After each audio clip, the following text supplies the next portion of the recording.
மதுரையில் கத்தியை காட்டி மிரட்டி செயின் பறிப்பில் ஈடுபட்டவரை சுற்றி வளைத்து கைது செய்யக்கூடிய காவல்துறையினுடைய பரபரப்பு சிசிடிவி காட்சிகளானது வெளியாகியிருக்கிறது. மதுரை டிஎம் நகரில் வசிக்கக்கூடிய அமிராபி என்ற தனியார் மருத்துவமனையில் பணியாற்றி வரக்கூடிய பெண் ஒருவர் கடந்த பிப்ரவரி 7ஆம் தேதி வழக்கம் போல் தனது வீட்டிலிருந்து பணிக்காக புறப்பட்டு சென்று கொண்டிருக்கும் போது வீட்டு வாசலில் மர்ம நபர் ஒருவர் நின்றதாகவும் அவரை பார்த்து பயந்து வீட்டின் பின்புறம் சென்ற போது அந்த நபர் கத்தியை காட்டி மிரட்டி கழுத்தில் அணிந்திருந்த 6 சவரன் தங்கச்சங்கிலியை பறித்துக் கொண்டு தப்பி ஓடிவிட்டதாகவும் சம்பவம் குறித்து கே புதூர் காவல் நிலையத்தில் அந்த பெண் புகார் அளித்திருந்தார்.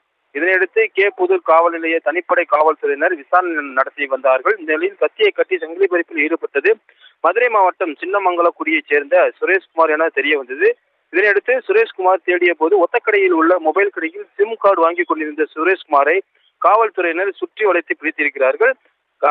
தனிப்படை காவல்துறையினர் அடையாளம் காட்டுவதற்காக பாதிக்கப்பட்ட பெண்ணை அழைத்து சென்ற போது அவர் அங்கு நின்று கொண்டிருந்ததை பார்த்து அடையாளம் காண்பித்த பெண் உடனடியாக காவல்துறையினர் அவரை துரத்தி பிடித்திருக்கிறார்கள்.